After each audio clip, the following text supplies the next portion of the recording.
I just got my first office job. It's been kind of tough. I haven't liked it very much.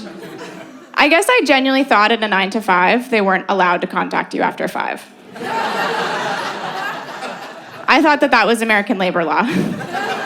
Because, well, that's what they call it, that. The first week that I worked there, somebody asked me for something at 6 p.m., so I emailed HR. I was like, this is not appropriate behavior for the office. Because at 6 o'clock at night, I'm at my house alone. You contact me, that's sexual harassment. Call your lawyer, because me too, you know? I think I have a case. It's been a very rough adjustment for me. I'm learning that at a desk job, you really need to be detail-oriented. You need to pay attention to the small stuff. And that's ableist because I'm stupid. Like, I was addicted to Whippits in high school, and I need some appropriate accommodations around that. That's what the ADA says, okay? I don't know. I've never had a boss before. I've been an independent contractor my whole career. So, I've never had really, a boss. It's the kind of person that I thought only existed in Mad Men. My boss he's a very difficult guy. He's kind of just a tough personality. Like, recently, my boss ordered catering to the office, and I watched him tip $10 on a $300 bill. Yeah, now my lunch has spit in it because of the way that you are. I think that's wrong. He told us recently we couldn't get health insurance because of the war. And I have no idea if that's true. I Googled it, nothing came up. I will be bringing it up to HR. HR does not think that I'm very funny. They have recently put that in writing, actually.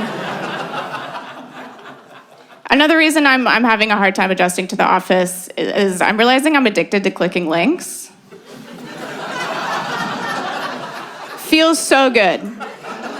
Each one goes to a new place. I love that. I'm in trouble at work because I failed our last 5 phishing attempts. And the most recent one was for a free MacBook Pro. But you can't win if you don't play, right? I'm open-hearted and I'm optimistic, and I like that about myself. I won't change for a job. I'm also realizing, I'm trying to think about what is appropriate office behavior. It's a steep learning curve, the way that you might act in an office. I'm realizing I don't think it's appropriate to talk about politics in the office. I just don't think that that's the right spot for that. And sometimes when I say that, people think that I'm a conservative, and the truth is that I am a conspiracy theorist. I believe things that would melt your eyebrows off your face, okay? It's not really like break room conversation. For instance, I believe that the government controls spices, and that's why Takis aren't as hot as they used to be. They were spicier 5 years ago. Tell me I'm wrong. What else? I think that PETA is the meat lobby, and that they exist to make you think that vegans are losers. And they're doing a really good job. They're doing a really good job. Crazy AstroTurf campaign. I'm getting really bored at work. I don't know if you guys ever experienced that or if I'm special. And maybe just really smart. I'm getting really bored at work, so I'm trying to be proactive. I'm trying to be a good employee. I'm trying to find work that needs to be done and just go do it. So right now, the thing that I've been working on for the last few months is that I am trying to convince my boss that he's going bald.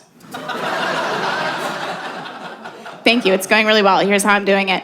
Every time we talk one-on-one, I only stare at his forehead. I used his work email to sign him up for Rogaine coupons. Yeah, and I can tell that it's working because the other day I walked past his office and I saw him take a picture of the back of his head with his iPhone. So, I'm hoping he kills himself. I'm just kidding. I hope it takes a lot longer than that and God does it. Maybe he gets struck down. Anyway, I had a tough day with him. Don't start with me. God bless him. He left LA during the fires. He fled to Mexico. And the Monday after, we were in a meeting and he zooms us from the beach, La Playa, shirtless. And we're talking about it and he says, I feel like I've left a sick child behind. And I laugh. And he goes, that's not funny. Some people lost everything. So we can root on his downfall. I think that's fine. I think that's totally fine. I've had a lot of, random jobs. I dropped out of college because I was addicted to Whippits, so that part is not funny to me yet, ma'am. That one I'm still working through. Yeah, so I've had a lot of stupid jobs. Before I worked this office job, I was a nanny to celebrity children in Los Angeles. Crazy, crazy, crazy work. You see very strange things doing that job. You also, I worked for such rich people. It's very funny. Watching rich people, they're good economic bellwethers, right? They're good indicators for where the economy is headed. You can see what's up next by following the way that they move. I house sit still for this billionaire family. Billionaire with a B. They just switched to Hulu with ads. If that's what they're going through, imagine what's coming for us, okay? Everybody should go home and strip their house of copper wiring tonight. Tonight. It's interesting. Kids are so much smarter than they used to be. I feel like they're so cutting. The kids I nanny for, they're very smart, they're very funny, and they hurt my feelings all the time. One of the kids I work for, she just found out that I'm a stand-up comedian, looked me up online, saw some of my videos. I was like, hey, what'd you think? And she said she thought it was really sad.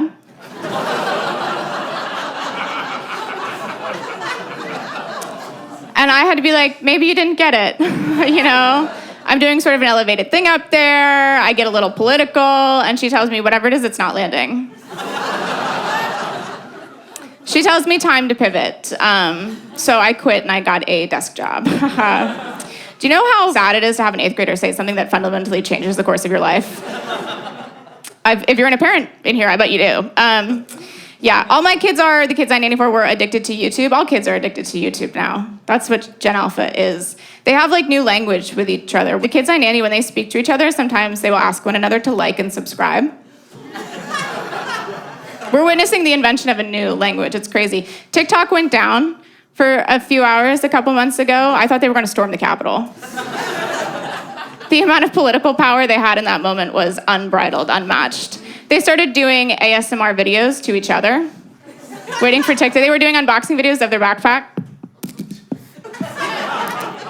One of them took out a sandwich that I had made her and unpacked it for the audience of 2. I don't know, psycho. So I'm trying to get them off the computer. I'm trying to get us into real life, right? I'm trying to just de-digitize our world a little bit. I got us all library cards. I'm bringing us to the library. We are watching movies there. We'll work our way up to streaming.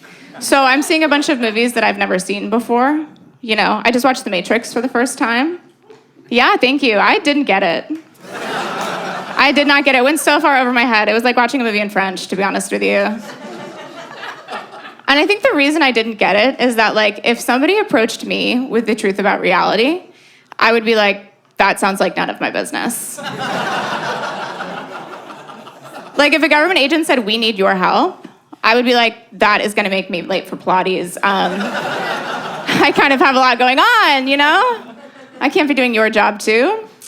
I don't really believe in work anymore, I think, is where I've landed. I'm like, that's where I am on the political spectrum. I'm tall, I'm blonde, I shouldn't have to have a job. In another world, they wouldn't make me do it, but here we are. I do believe in unemployment, though. I love her. I'm very passionate about unemployment. She's been very good to me. Has anybody here ever been on unemployment? That's right. It's your money. If you're never on unemployment, you're losing money. It comes out of your paycheck every month. If you're never on it, that's financially irresponsible, frankly. You're just supporting everybody else. It's strange. If you've never been on unemployment, you might not know that every week when you're on the dole, you have to certify that you're still looking for a job. That way the government knows that you're not turning down any work. So my big thing when I was on unemployment was I would go on job interviews and ask for too much money so that they wouldn't hire me. I took a job interview to be a Los Angeles City School bus driver. I asked for $400,000 and a pension because it's a very tough job and that's a very precious cargo. Okay, I've been Ellory Smith. Thanks so much, guys.